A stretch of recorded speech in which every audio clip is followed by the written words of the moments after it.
Freddy the Happy Frog, Chapter 1, A Quiet Morning.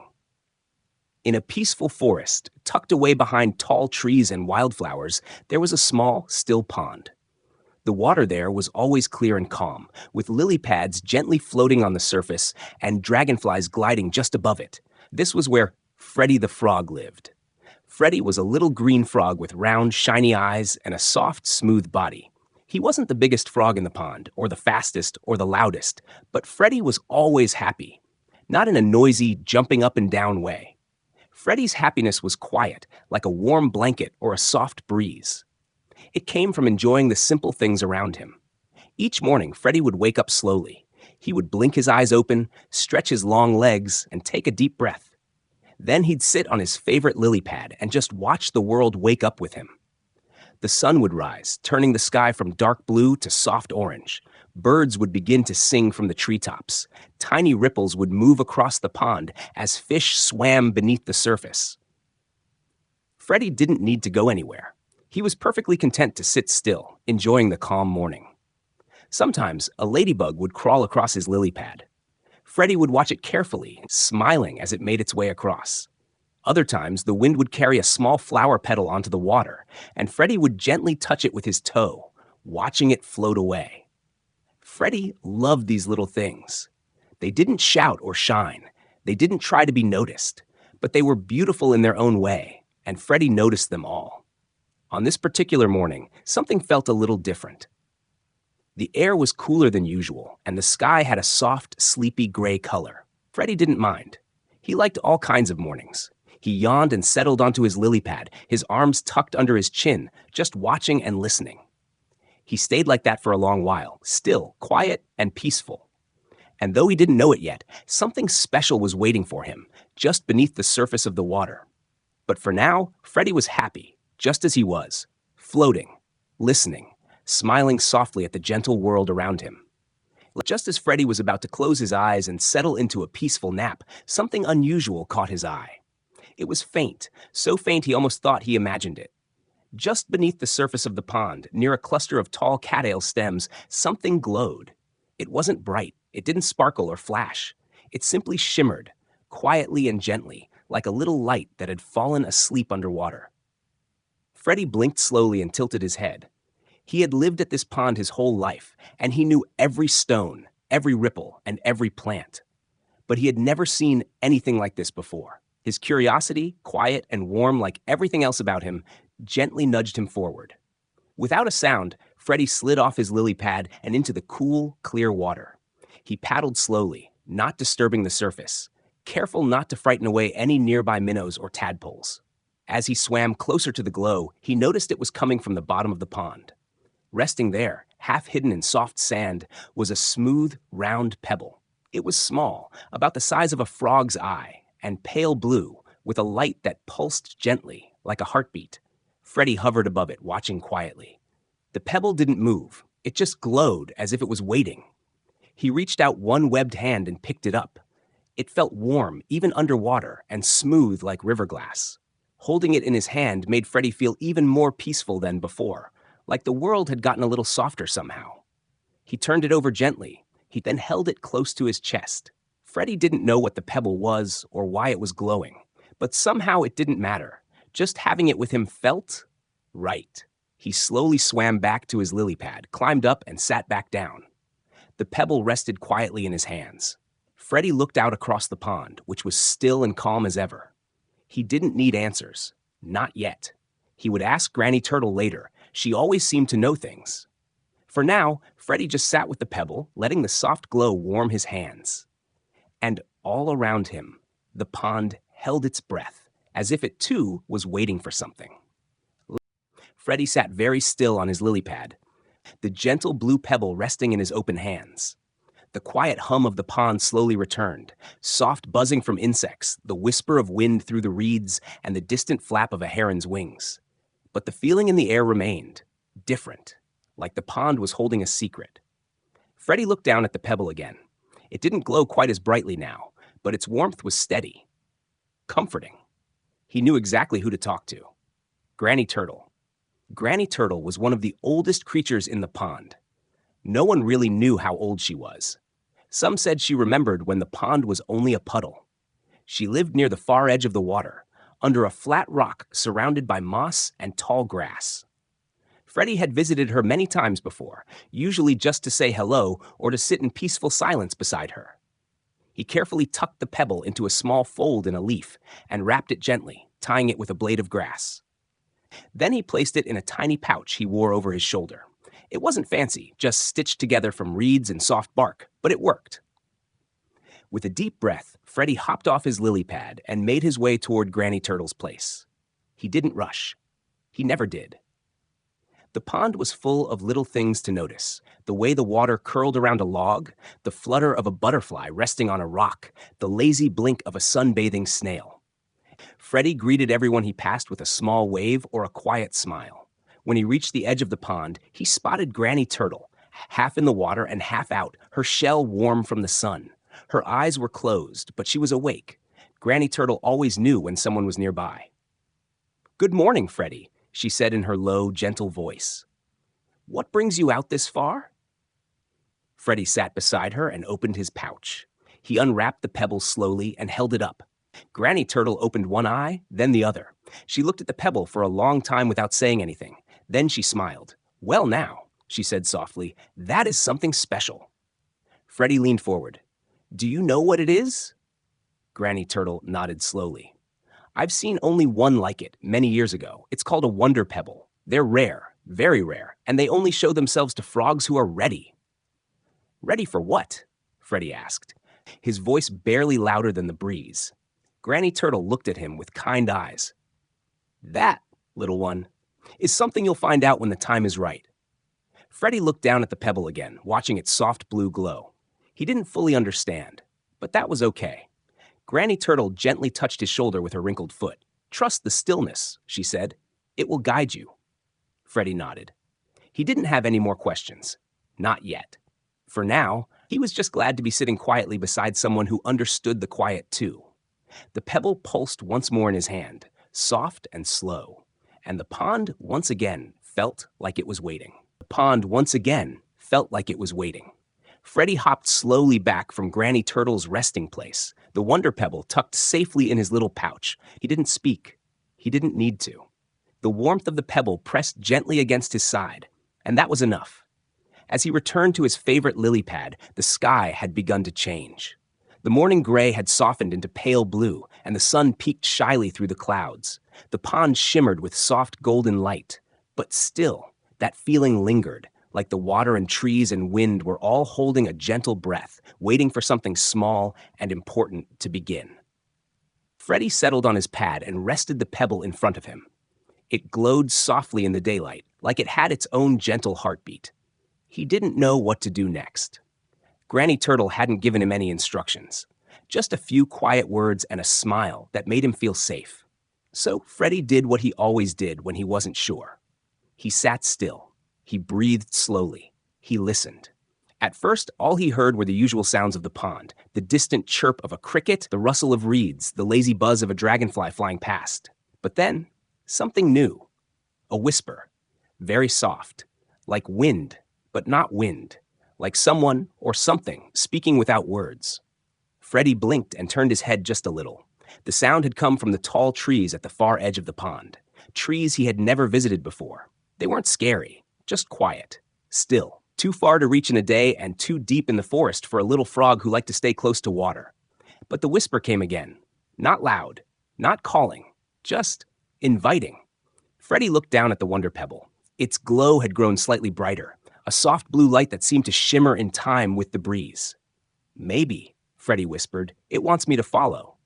He looked up at the trees. They swayed gently, and between the leaves he saw tiny flashes of something, like dust caught in sunlight, twinkling and drifting.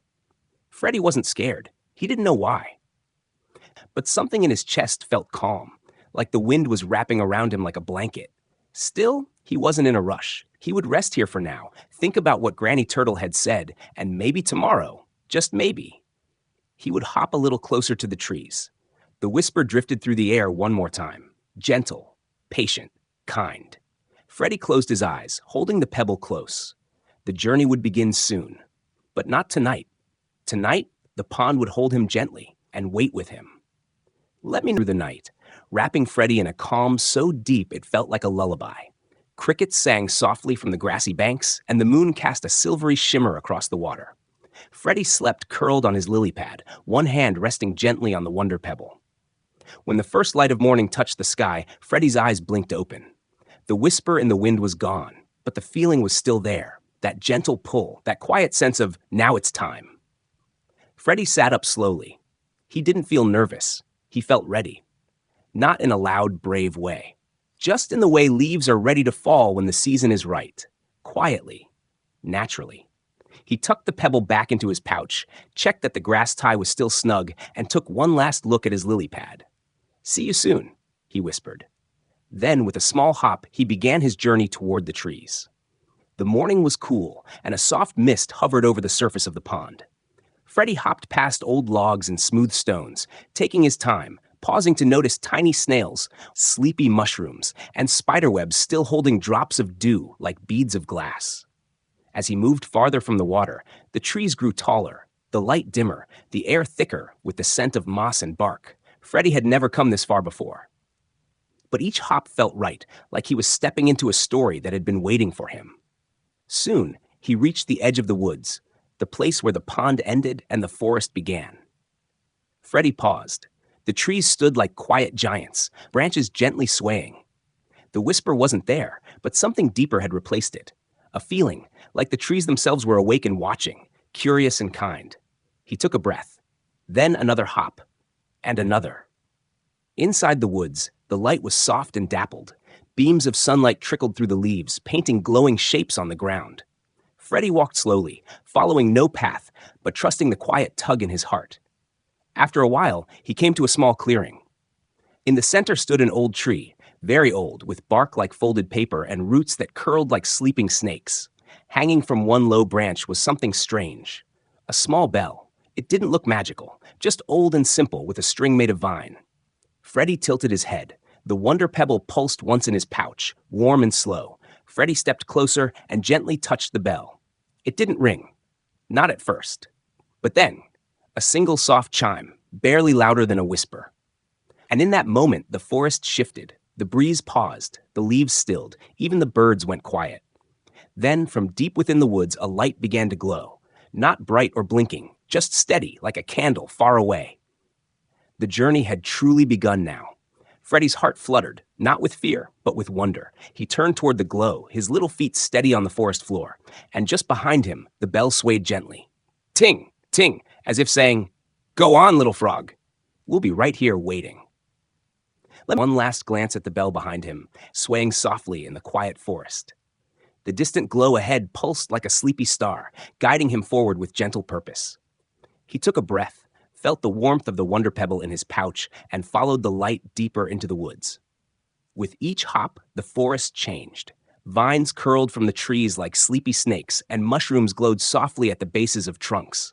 The air smelled of wildflowers and morning rain. Strange shapes appeared between the shadows, sparkles of color, flickers of movement.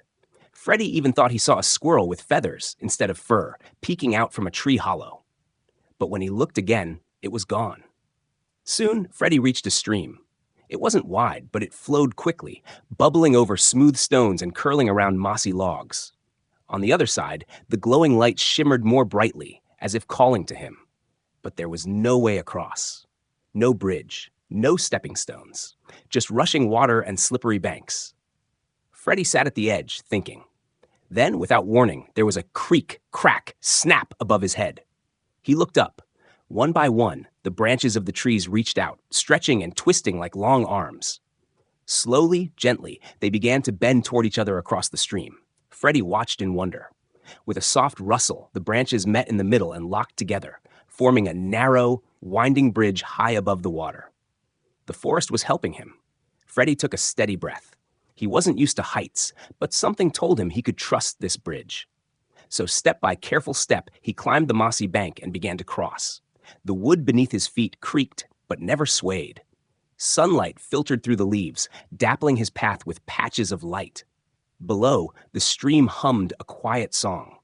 Freddy kept his eyes forward, his pouch bouncing gently with each step. And then, at last, he reached the other side. The moment his feet touched the forest floor, the branch bridge gently uncurled, returning to the trees as if it had never moved at all. Freddy turned back and whispered, "Thank you." The trees didn't answer, but he could feel it, their quiet approval, like a nod in the wind. Ahead, the glowing light was closer now. He followed it through tall grasses and hanging vines, past trees with bark that shimmered like silver. Then, suddenly, the forest opened into a wide, round clearing, and in the center stood a tree unlike any Freddy had ever seen. It was tall, taller than all the others, and its bark glowed with gentle lines of light. At its base was a small pool of water, still and clear, and floating above it was the source of the glow. A little orb of light, the size of a walnut, pulsing like the pebble in Freddy's pouch. Freddy stepped forward, heart beating fast. The wonder pebble began to glow more brightly now, as if waking up. The orb hovered lower, and as it did, a quiet voice, not from outside but inside Freddy's mind, spoke softly. "You have been brave, little frog. The path opens only for those who see with quiet hearts." Freddy blinked. He wasn't sure what it meant, but he felt calm. The orb floated closer, and then it touched the pebble in Freddy's pouch. There was no flash, no sound, just a soft pulse of light. And in that moment, Freddy felt something deep inside his chest, a gentle hum, like the pond itself was singing. The orb rose again and drifted slowly into the sky, disappearing into the branches above. Freddy stood in the clearing, the warm glow of the pebble still resting softly against him. He didn't know what the orb had done, but he knew one thing. The adventure was far from over. Freddy stood quietly in the clearing, still feeling the soft hum in his chest where the glowing orb had touched the wonder pebble. The light inside the pebble now pulsed like a heartbeat, calm and steady. Everything around him felt peaceful, yet alive, like the forest was waiting once more. He looked around. The great glowing tree stood tall and still, its wide roots curling around the pool of water like giant fingers. Freddy stepped closer, drawn to the way the tree seemed to glow from deep inside, as if it held stories beneath its bark. Then, just beneath the arch of its roots, he noticed something he hadn't seen before. A small opening, dark, round, and just big enough for a little frog. The wonder pebble warmed in his pouch, as if gently nodding. Freddy hesitated. It was darker than anywhere he'd ever been, and quiet, so quiet it felt like even the forest was holding its breath again. But he remembered what Granny Turtle had said. Trust the stillness. It will guide you. So, Freddy crouched down and crawled beneath the roots. The tunnel was cool and damp, and the earth smelled like old leaves and deep thyme. Glowing moss lined the walls, casting a soft green light that flickered gently as he moved. Tiny stones crunched beneath his feet, and every now and then a drip of water echoed through the narrow space. But Freddy wasn't scared. He felt safe. Held. As he moved deeper, the tunnel opened into a small chamber, round and warm like the inside of a tree's heart.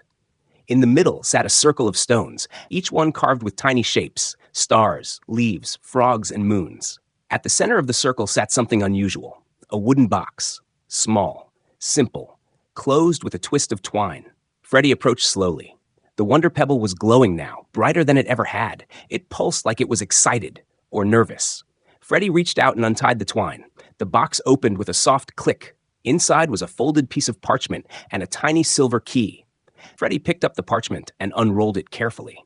The writing was curved and soft, almost like it had been written with whispers. For the one who carries the quiet light, a door awaits beneath the hill, but only when the moon is full and the pond is still. Freddy read the message twice. Then he looked at the key. It was small, cold, and shaped like a leaf. He didn't know what door the note spoke of, or where the hill was, but something told him he would find it. When the time was right, Freddy carefully placed the note and the key back inside the box, then closed it gently. The wonder pebble's light faded to its normal soft glow, as if saying, "Good, that's enough for now." He smiled. Another mystery. Another step on the journey. Freddy turned and crawled back through the tunnel. As he emerged beneath the roots, the forest greeted him with a warm breeze and the sound of rustling leaves, like it had been watching all along. The sun had dipped lower in the sky, casting golden beams through the branches. Freddy sat at the base of the great tree and looked up. He didn't know how everything would unfold, but he knew this. The pond had chosen him. The forest had welcomed him, and somewhere, Beneath a hill and under a full moon, a door was waiting. The hill and under a full moon, a door was waiting. Freddy sat quietly at the base of the glowing tree, watching the sky shift into evening. The light had grown soft and pink, painting the tops of the trees with golden edges. His little legs were tired, but his heart was awake, tingling with quiet excitement. He pulled out the folded parchment again and read the words once more. For the one who carries the quiet light, a door awaits beneath the hill, but only when the moon is full and the pond is still. The moon wasn't full yet, but it was close. A perfect silver shape, almost round, hanging above the treetops like a promise. Freddy knew what he had to do. He needed to return to the pond. So, with the silver key tucked carefully beside the wonder pebble, he turned and began the journey back through the forest. The trees seemed to open gently for him this time, their branches lifting, their roots guiding his way. As he passed the place where the bell had hung, it rang once more, soft and clear. Ting, like a friend saying, "Well done." Freddy smiled. By the time he reached the pond, twilight had settled in. The stars were beginning to show, one by one, and the moon had risen higher, almost completely full now, its light spilling like silver paint across the water. The pond was quiet, still. Freddy stepped gently to the edge and looked out. And that's when he saw it. A ripple near the far side, where the land curved into a soft hill. A small circle of light shimmered just beneath the surface. Then, slowly, it rose, a stone platform, round and smooth, with a single hollow in its center. Freddy's heart skipped, a keyhole. He hopped across the lily pads, taking careful steps until he reached the stone. The platform was cool beneath his feet, and the water around it was perfectly still, as if holding its breath. Freddy took the tiny silver key from his pouch and fit it gently into the hollow. It clicked, softly, like a sigh. Then the platform began to glow, a soft golden ring of light spreading outward like a ripple in slow motion. In the center of the stone, a shape appeared. A door. Not a tall door, not a heavy one, just a round wooden door, like something out of a dream. It shimmered with moss and starlight, and Freddy knew this was what the journey had been for. The wonder pebble glowed brightly now, and Freddy felt warmth all through his chest. Not just joy, but something deeper. Like he had found a piece of himself he didn't know had been missing. He placed his hand on the door. It opened without a sound. Inside was a soft, glowing tunnel, not dark, not scary, just full of light, like sunlight remembered in the middle of the night. Freddy looked back once at the pond, the stars, and the trees. They didn't wave or speak. But he felt them, watching, smiling, proud. With a calm breath and a happy heart, Freddy stepped through the door. Not to run away, but to become something more. Absolutely. Here is Chapter 10, the gentle and heartwarming final chapter of Freddy the Happy Frog and the Pond of Wonders, continuing directly from the last sentence of Chapter 9. With a calm breath and a happy heart, Freddy stepped through the door. Chapter 10, Home Again with Wonder. With a calm breath and a happy heart, Freddy stepped through the door. At first, he felt only warmth. It wasn't like sunshine or fire. It was something softer, like the warmth of being wrapped in a cozy blanket or being hugged by someone who truly knows you. The tunnel glowed all around him with golden light that shimmered like fireflies. Freddy walked slowly, each step lighting the path ahead. He didn't feel nervous anymore, only peaceful, only right. And then, at the end of the tunnel, he saw it. A room made of light. It wasn't filled with treasure, or noise, or anything big and grand. It was quiet, still. In the very center was a pool of water, smooth as glass. Freddy stepped closer, and when he looked into it, he didn't see his reflection. He saw memories, tiny moments, helping a bug cross a log, singing with the crickets, laughing with Granny Turtle, sitting alone, feeling unsure but still smiling, all the little pieces of who he was. And slowly, Freddy began to understand. The real wonder wasn't the magic pebble, or the glowing tree, or even the silver key. It was him, his kindness, his heart, his courage to listen to the quiet. The pool shimmered, and Freddy felt the softest breeze drift through the room. A voice, gentle, familiar, and warm, whispered inside his heart. You were always meant to find the door, because the wonder was already within you. Freddy closed his eyes. The glow wrapped around him like morning mist. And when he opened his eyes again, he was back at the pond, curled on his lily pad. The stars twinkled above, the moon full and soft, casting light across the still water. Crickets sang again. The trees rustled gently in the breeze. Everything was as it had been. But Freddy had changed. He sat up slowly and looked around. His pouch was still beside him, the wonder pebble resting quietly inside, no longer glowing. But that was okay. Freddy smiled, a deep, gentle smile that came from the kind of happiness that doesn't jump or shout, but settles, like water after a ripple. He didn't need more magic now. He had seen where wonder lived, and it wasn't far away. It was here, in the pond, in the stillness, in the way the wind spoke softly to the trees, and in the heart of a little frog who had listened, trusted, and followed the quiet glow of something beautiful. Freddy lay back on his lily pad, looking up at the moon. "I'm home," he whispered, and the pond whispered back, "Welcome, little frog, welcome home."